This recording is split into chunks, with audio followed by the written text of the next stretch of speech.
morning, everyone, Anna.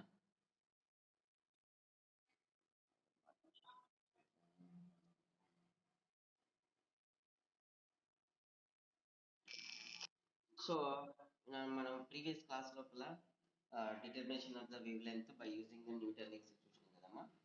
ఇక్కడ చూడండి అమ్మా, దాన్నే అప్లికేషన్స్ ఆఫ్ న్యూటన్ రింగ్స్ అని కూడా చెప్పవచ్చు నాన్న. ఒకటి చూడండి, మళ్ళీ ఒకసారి చెప్తా, జాగ్రత్తగా వినండమ్మా. Measurement of wavelength of light by Newton's. ఓకేనమ్మా, measurement of wavelength of a light which is incident on the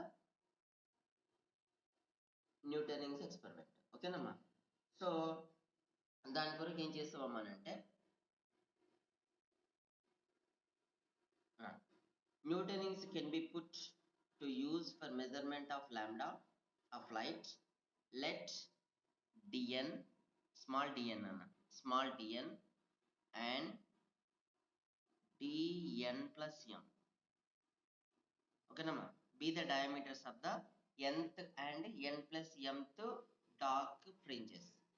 dn ఏమో nth రింగ్ యొక్క డయామీటర్ కింద తీసుకుంటున్నానమ్మా. dn ప్లస్ m నేమో n plus m dark ring యొక్క diameter కింద తీసుకుంటున్నాం. ఓకేనమ్మా.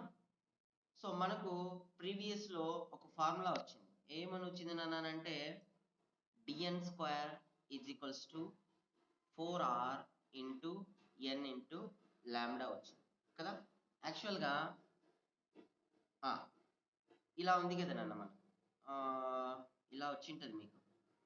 dn is equals to 2 root of r into n into lambda అని చెప్పేసి వచ్చింటది. సో దాన్ని స్క్వేరింగ్ చేస్తున్నాం. స్క్వేరింగ్ చేస్తే dn square is equals to 2 root of r plus r n lambda అవుతుంది. ఓకేనమ్మా. సో దాన్ని ఇక్కడ స్క్వేరింగ్ చేస్తున్నాం. నెక్స్ట్ అదే విధంగా dn plus m square is equals to ఏమవుతుంది అప్పుడు మనకు 4 into r into n plus m into lambda అవుతుంది. Thank you.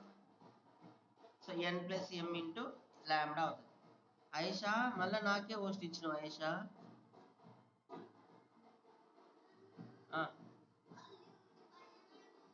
ఎందుక అమ్మతో అనుకోండి.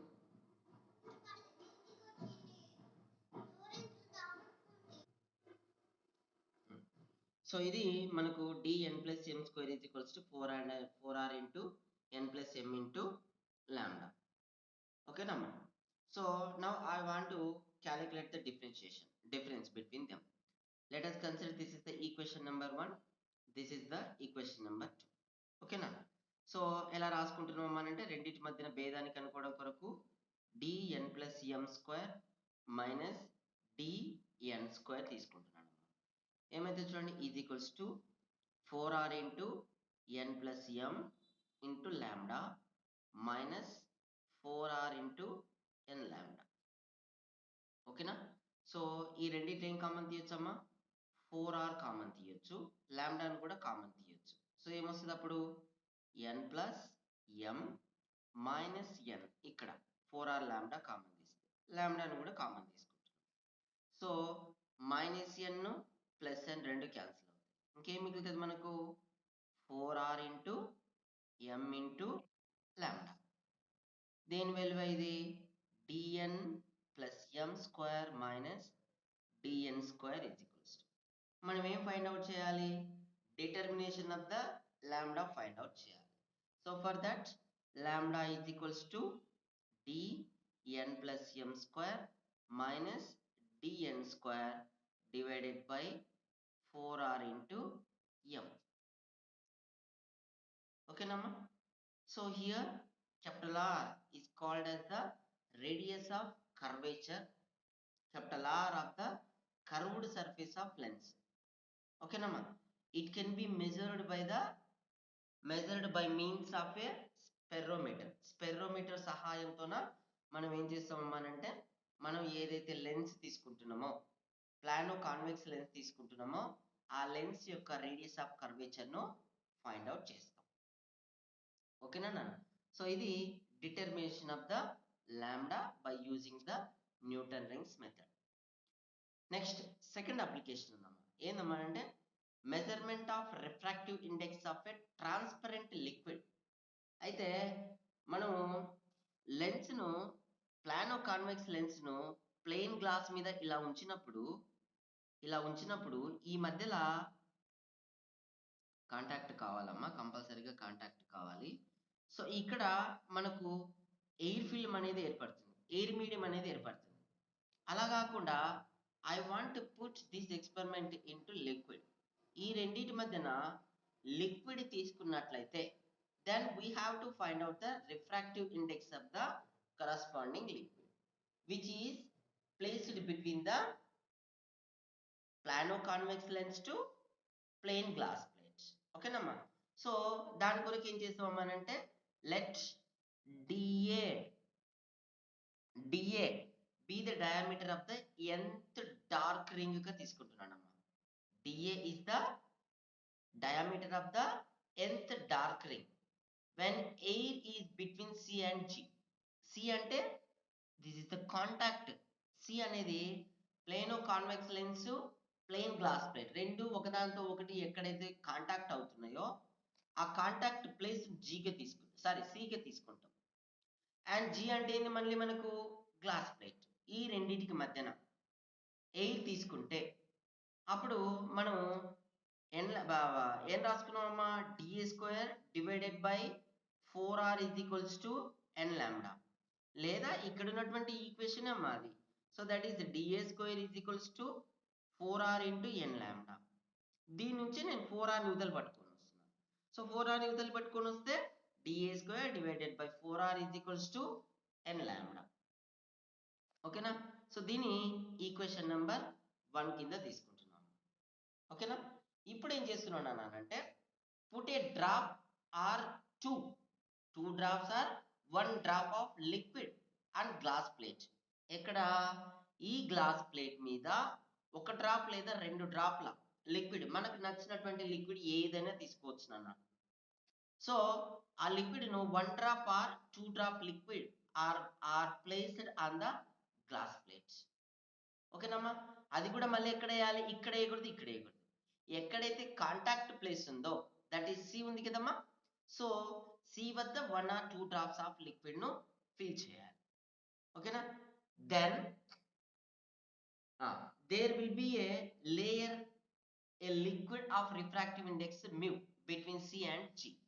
నానా ఎప్పుడైతే మనం లిక్విడ్ని ఇక్కడ వేస్తామో అప్పుడు ఏమవుతుందమ్మానంటే గ్లాస్ ప్లేట్ అనేది లెన్స్ అనేది గ్లాస్ ప్లేట్ తోన డైరెక్ట్ గా కాంటాక్ట్ కాదు. ఆ రెండింటికి మధ్యన ఏముంటదమ్మానంటే సన్నని మందం కలిగినటువంటి థిన్ విడ్త్ కలిగినటువంటి ఒక లిక్విడ్ లేయర్ అనేది ఫార్మేషన్ అవుతుందమ్మా. రెండింటికి మధ్యన ఒక లిక్విడ్ లేయర్ అనేది ఫార్మేషన్ అవుతుంది. Let us consider the refractive index of this layer is taking as the mu. ఓకేనమ్మా. ఏనన్నా దీని యొక్క రిఫ్రాక్టివ్ ఇండెక్స్ మ్యూగా తీసుకుంటున్నాం. దేంది సి పాయింట్ వద్ద ఏర్పడినటువంటి లిక్విడ్ లేయర్ యొక్క refractive index. Now I want to take the diameter as d1 of A nth dark ring అన్న. So ఇలా పెట్టి మళ్ళీ న్యూటన్ రింగ్స్ ఎక్స్పెరిమెంట్ ని కంటిన్యూషన్ చేసినప్పుడు బ్రైట్ మరియు డార్క్ ఫ్రింజెస్ అనేటివి ఏర్పడతాయి. అందులోపల నేనేమని తీసుకుంటున్నా, let us consider the d1 is the diameter of the nth dark fringe గా తీసుకుంటున్నా. ఓకేనమ్మా. So therefore from this formula, ఈ ఫార్ములా ప్రకారంగా ఏం రాసుకోవచ్చు నాన్న, mu into d1 square is equals to 4r into n lambda. We don't know about the mu, but here ఇక్కడేంది మనకు, ఇక్కడేందమ్మా ఇక్కడ direct DA square is equal to 4r into n lambda రాస్తుంది. బట్ యాక్చువల్ ప్రిన్సిపల్ ఏముంటది, into mu ఉంటది. ఇక్కడ ఎందుకు మ్యూని రాయలేదమ్మా అంటే because the air is filled in between the lens to glass plate. That's why the refractive index of the air is equals to mu is equals to 1. That's why when we will substituting mu is equal to 1, then we got the dA square is equals to 4r into n lambda. But whenever the liquid is filled or placed on the point C, so therefore we don't know about the refractive index. That's why we will put refractive index in the equation. So that we have mu d1 square is equals to 4r into n lambda. Okay, Nama? So here you see the right, let us consider this is the equation number 2.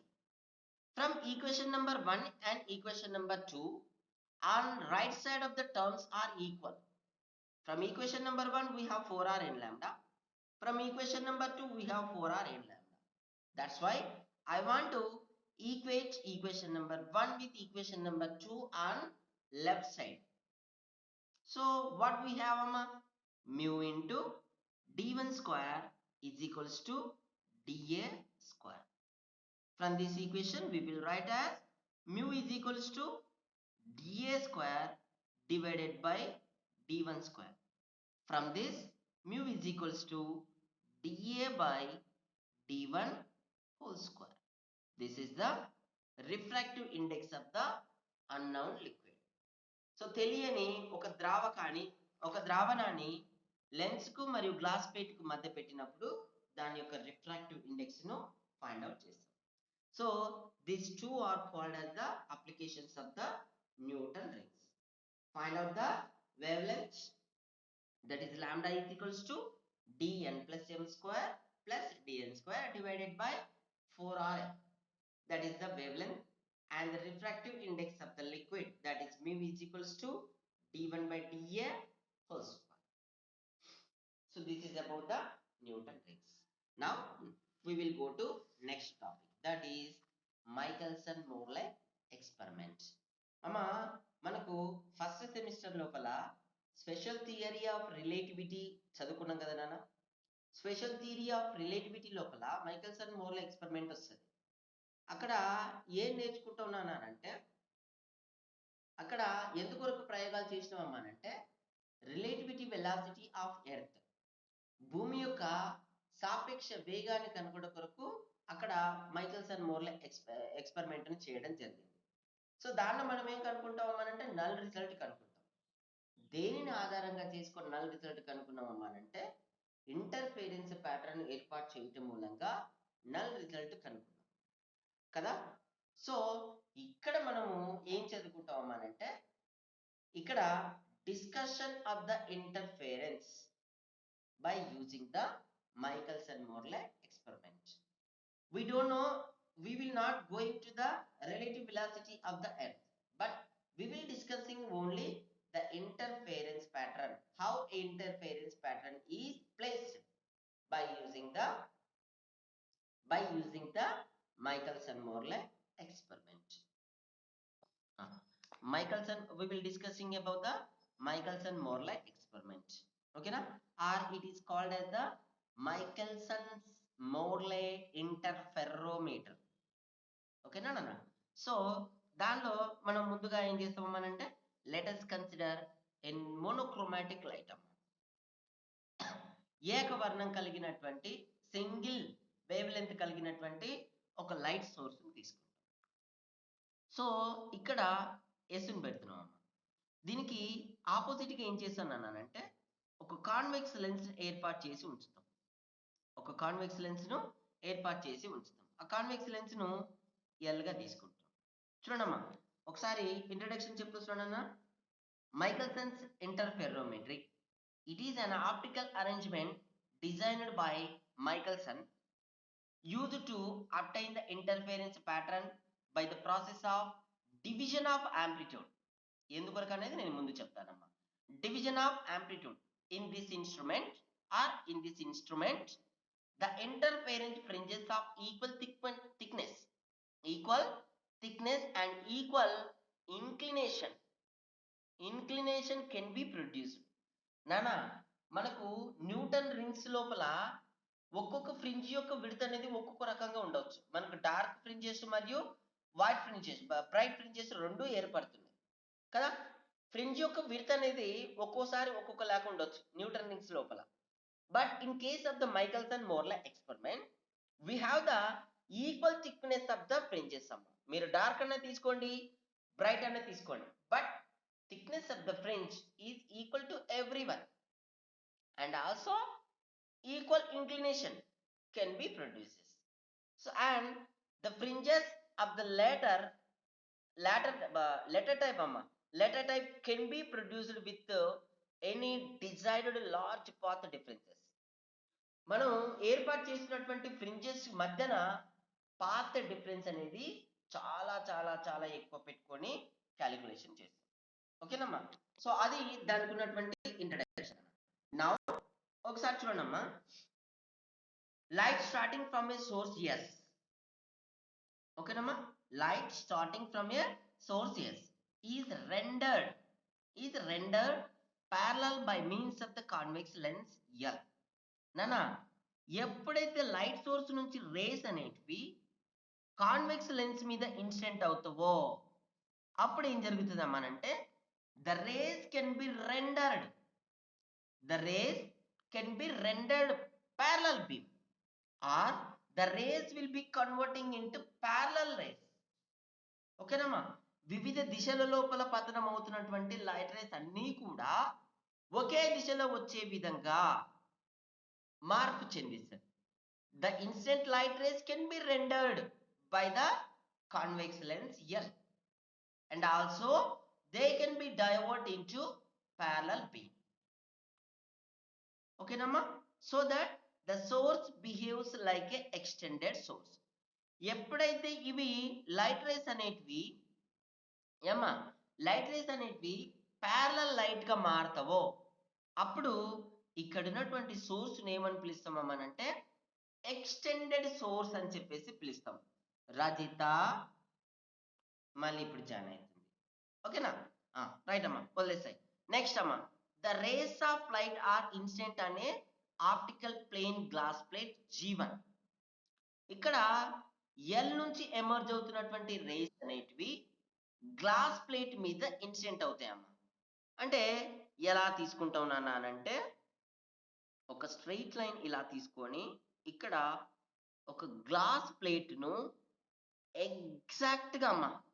ఎగ్జాక్ట్గా 45 degrees angle వచ్చే విధంగా 45 degrees angle వచ్చే విధంగా adjustment చేస్తామమ్మా.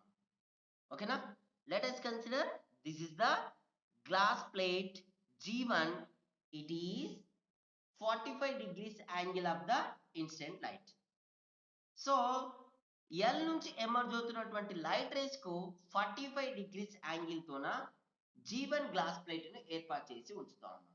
అయితే ఈ G1 glass plate యొక్క importance ఏంది నానంటే the G1 glass plate can be coated with the silver on the back side. So ఈ glass plate, let us consider this is the G1. The G1 glass plate is coated with the silver on the back side. That's why it is acting as the partially reflected plane. ఓకేనమ్మా, so ఏమంటున్నానంటే the rays of light are incident on a optical plane glass plate G1 which is generally silvered at its back. The plate G1 is equally inclined approximately at 45 degrees to the incident rays. ఓకేనమ్మా నానా, కొంచెం పలకండి అమ్మా. అరే పలకకపోతే మీరు ఎట్లా నేను class ముందరికి తీసుకుపోవాలి చెప్పండి. ఏందమ్మా, రైట్ అన్న. తర్వాత ఏం చేస్తామమ్మా అంటే we will take the two glass plates. Those are coated with the silver on the back side.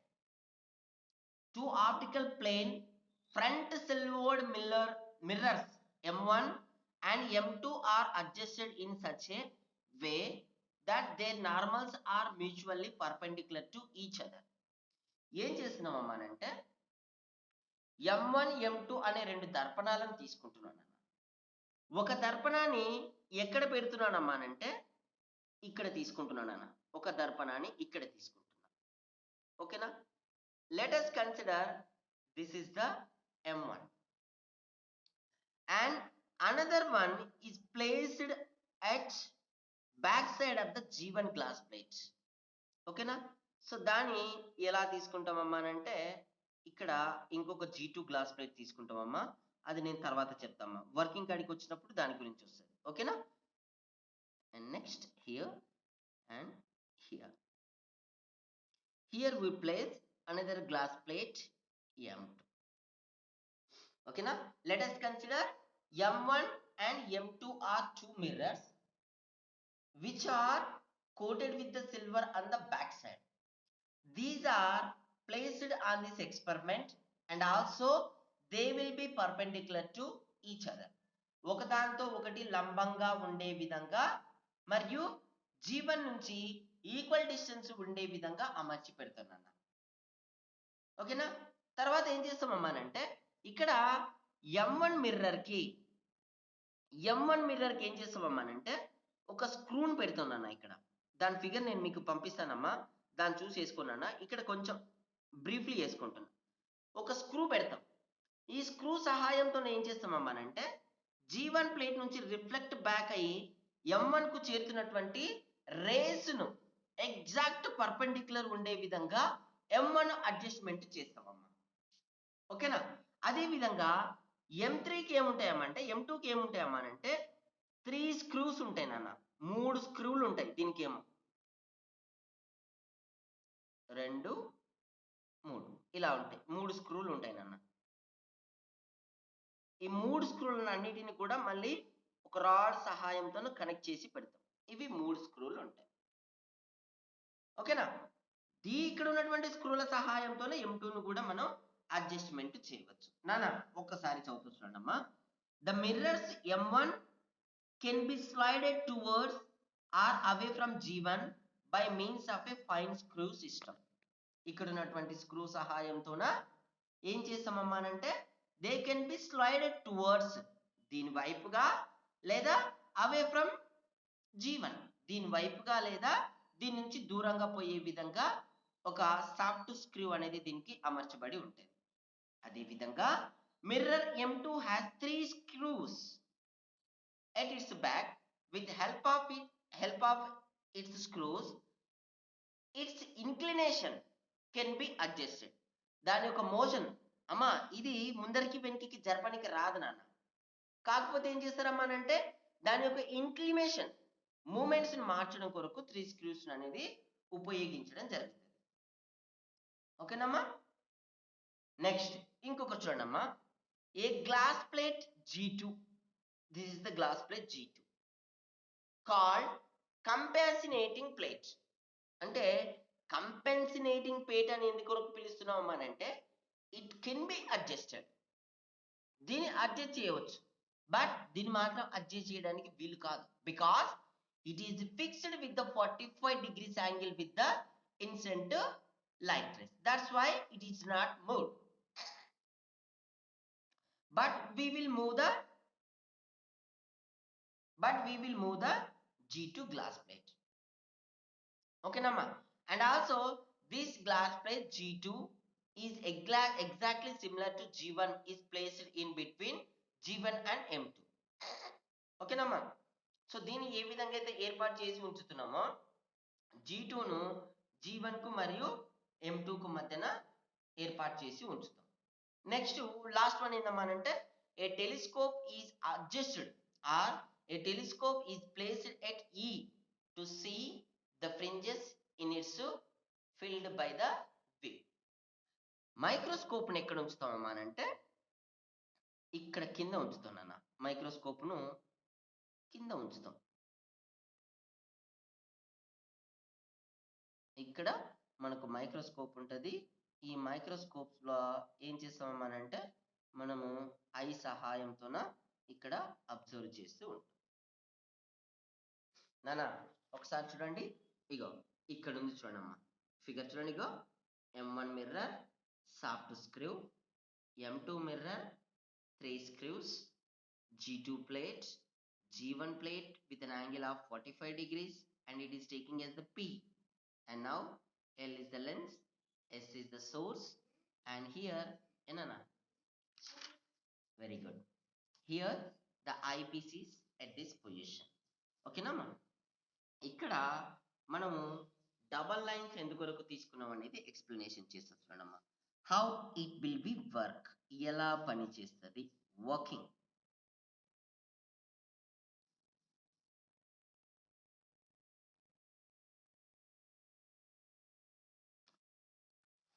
ఎలా పనిచేస్తుంది చూడండమ్మా. వర్కింగ్ కొరకు చూడండి అన్న. First the instant monochromatic light is instant on the G1 glass plate. The property of the G1 glass plate is it will be coated with the silver on the back side. That's why ఏమవుతుంది నానంటే when the instant radiation when the instant light ray is instant on the glass plate, it will be split up into two parts. రెండు parts గా విడిపోతుంది నాన్న. ఒక part ఏం చేస్తుంది నానంటే the one part of the instant light can be reflected from the G1 plate. Enana, one part, that is the first part, will be reflected from the G1 plate and it is moves towards the M1. ఇస్తుంది నేను వస్తున్నప్పుడు అమ్మ class నడుస్తుంది పోనా అమ్మ ఒక్క నిమిషం లైన్లో ఉండండి తల్లి. రైట్ అమ్మ.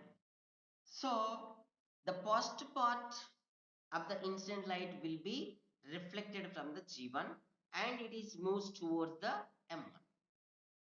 Okay namma.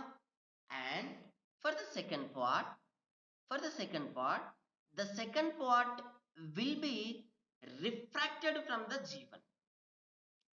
చాలా జాగ్రత్తగా చూడండమ్మా. First part can be reflected from the G1 plate. Second part refracted from the G1 plate. Okay na?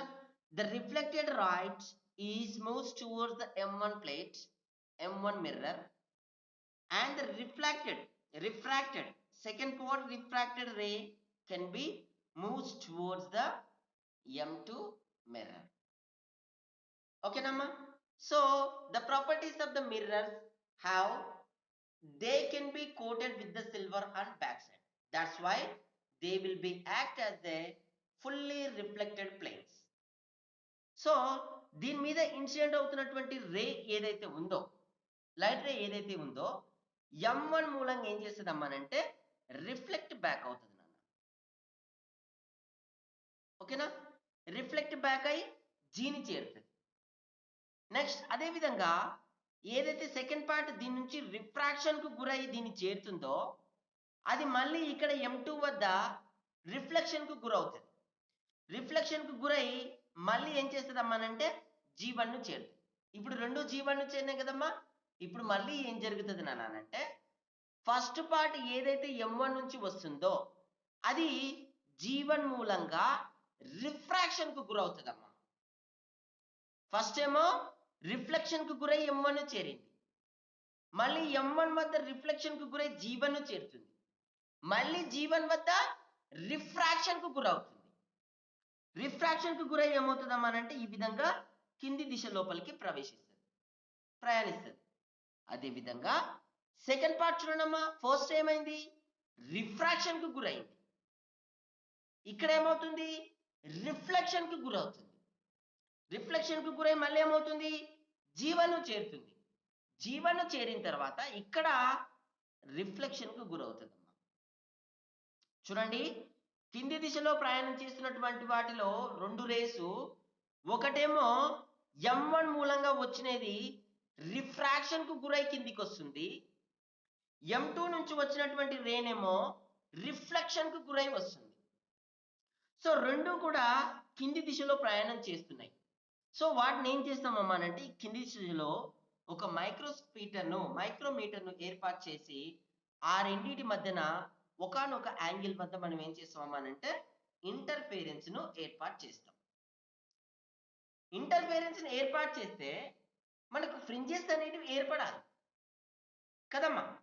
Fringes అనేటివి ఏర్పడతాయి. ఏర్పడినటువంటి ఫ్రింజెస్ అనేటివి ఎలా ఉంటాయి నాన్న అంటే వెజ్ షేప్ లో ఏర్పడినటువంటి లైన్స్ మాదిరిగా కాకుండా న్యూటన్ రింగ్స్ లో ఏర్పడినటువంటి షేప్ లోపల రింగ్స్ అనేటివి ఫార్మేషన్ అవుతాయి డ్యూ టు ఇంటర్ఫేరెన్స్. ఓకేనమ్మా. సో మనం ఏం చేస్తామమ్మా అంటే ఆ ఇంటర్ఫేరెన్స్ ను మైక్రోమీటర్ సహాయంతోనో లేదా టెలిస్కోప్ సహాయంతో ఏం చేస్తామమ్మా అంటే అబ్జర్వ్ చేసి వాటికి సంబంధించినటువంటి వేవ్ లెంత్ అవన్నీ ఫైండ్ అవుట్ చేస్తాం. అయితే ఇక్కడ ఒక క్వశ్చన్ మార్క్ ఏంది నానంటే ఎప్పుడు మనకు డార్క్ ఫ్రింజ్ ఏర్పడుతుంది, ఎప్పుడు మనకు బ్రైట్ ఫ్రింజ్ అనేది ఏర్పడుతుంది నానంటే if there is no phase difference between the two rays, ఈ రెండింటి మధ్యన మనకు ఫేజ్ డిఫరెన్స్ లేకపోతే ఏమా రెండింటి మధ్యన ఫేజ్ డిఫరెన్స్ లేకపోతే బ్రైట్ స్పాట్ అనేది ఏర్పడుతుంది నాన్న మధ్యన సెంట్రల్ లోపల బ్రైట్ స్పాట్ అనేది ఏర్పడుతుంది ఫేజ్ డిఫరెన్స్ లేకపోతే. ఒకవేళ రెండింటి మధ్యన ఫేజ్ డిఫరెన్స్ ఉన్నట్లయితే అప్పుడు డార్క్ స్పాట్ అనేది మధ్య భాగం లోపల ఏర్పడుతుంది. ఓకేనమ్మా. ఒకసారి దీని గురించి చదువుతా ఒక్కసారి వినండమ్మా. The amplitude of the incident rays gets divided into two parts at P. ఇది ఈ point P. At the back surface of a G1, G1 యొక్క బ్యాక్ సర్ఫేస్ మూలంగా it will be divided into two parts. One part travel towards the mirror M1, towards the mirror M1 and come back after reflection. మళ్ళీ అది తిరిగి వెనికిల్కి వచ్చేస్తుంది reflection తర్వాత. While the second part goes to M2, second part goes to M2 and also comes back after reflection from it. దీనివల్ల reflection కి గురై మళ్ళీ తిరిగి అది ఇక్కడికి చేరుకుంటుంది.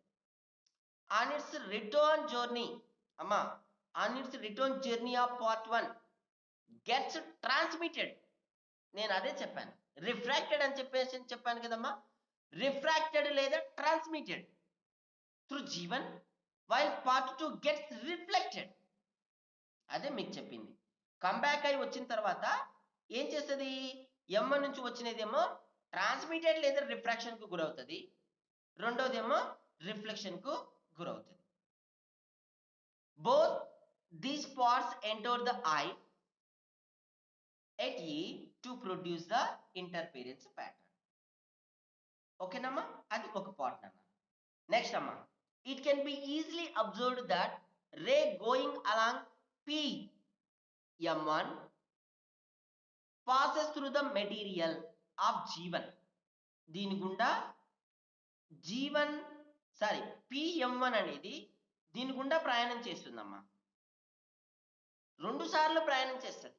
ఇక్కడికి వచ్చి రిఫ్లెక్షన్ కు గురయ్యి మళ్ళీ ఇక్కడికి పోయి ట్రాన్స్మిట్ అవుతుంది. అంటే the first part can be entered twice in glass plate G1. ఓకేనమ్మా. నెక్స్ట్ చూడమ్మా, while that going along PM2, that is PM2 does not pass through the glass if the compensating plate G2, ఇక్కడ కంపాన్సేటింగ్ plate ని పెడితే ఏం జరుగుతుంది నానంటే యాక్చువల్గా మనకు reflect back అవుతున్నటువంటి రే అనేది G1 ను చేరదు. మరి ఎక్కడ చేరుతుందమ్మా అంటే ఇక్కడనే చేరుతుంది, ఇక్కడ నుంచి కిందికి వచ్చేస్తుంది. కానీ మనం ఐపీస్తో గమనిస్తే ఏమవుతుందమ్మా అంటే అది ఇక్కడ నుంచి ఎంట్రీ అవునట్టు కనిపిస్తుంది, బట్ కాదు. It will be reflected from the G2 glass plate. That's why it is entered only one time in glass plate G1. That is the main important amma. PM2 does not pass through glass if the compensated plate G1 were not there. ఒకవేళ లేకపోతే thus even if distance of M1 and M2 are equal from P, the net phase difference between the two beams is not zero. రెండింటి మధ్య ఉన్నటువంటి phase difference zero కాదు ఇది లేకపోతే. Due to the travelling of ray PM1 in glass. ఎందుకొరకమ్మానంటే ఇది 2 సార్లు ప్రవేశిస్తుంది, ఇది ఓన్లీ ఒకటేసారి మాత్రమే ప్రవేశిస్తుంది కాబట్టి పేజ్ డిఫరెన్స్ నాట్ జీరో అవుతుంది. ఓకేనమ్మా. So this is about the working నాన్న. Now nature of central spot. అయితే రింగ్స్ ఏర్పడినప్పుడు సెంట్రల్ స్పాట్ యొక్క నేచర్ చూడండి అన్న. ఇందులో రెండు రకాలని చెప్పిన కదమ్మా, బ్రైట్ స్పాట్ ఒకటి, డార్క్ స్పాట్ ఒకటి. ఏనన్నా పేజ్ డిఫరెన్స్ లేకపోతే మనకు బ్రైట్ స్పాట్ ఏర్పడుతుంది. If in case phase difference ఉన్నట్లయితేనేమో అక్కడ మనకు డార్క్ స్పాట్ అనేది ఏర్పడుతుంది నాన్న. ఓకేనా. ఇది working and construction of the Michelson interferometer. ఓకేనమ్మా. సో నెక్స్ట్ క్లాస్లో షేప్ ఆఫ్ ద ఫ్రింజెస్ గురించి తెలుసుకున్నాను అన్న. ఓకేనా. ఏర్పడుతున్నటువంటి ఈ ఫ్రింజెస్ ఏవైతే ఉన్నాయో వాటి యొక్క షేప్ గురించి రేపటి క్లాస్లో డిస్కషన్ చేసుకుందాం. ఏమ్మా ఒక తీసుకుందాం. ఒక్క నిమిషం. ఓన్లీ 24 మెంబర్స్ వచ్చిండ్రు. కాస్త మీ ఫ్రెండ్స్ చెప్పండి అమ్మా. మనకు ఇంకా ఆన్లైన్ క్లాసెస్ తప్ప యావి గతి లేవు, ఫిజికల్ క్లాసెస్ గతి లేవు. సో కాబట్టి కొంచెం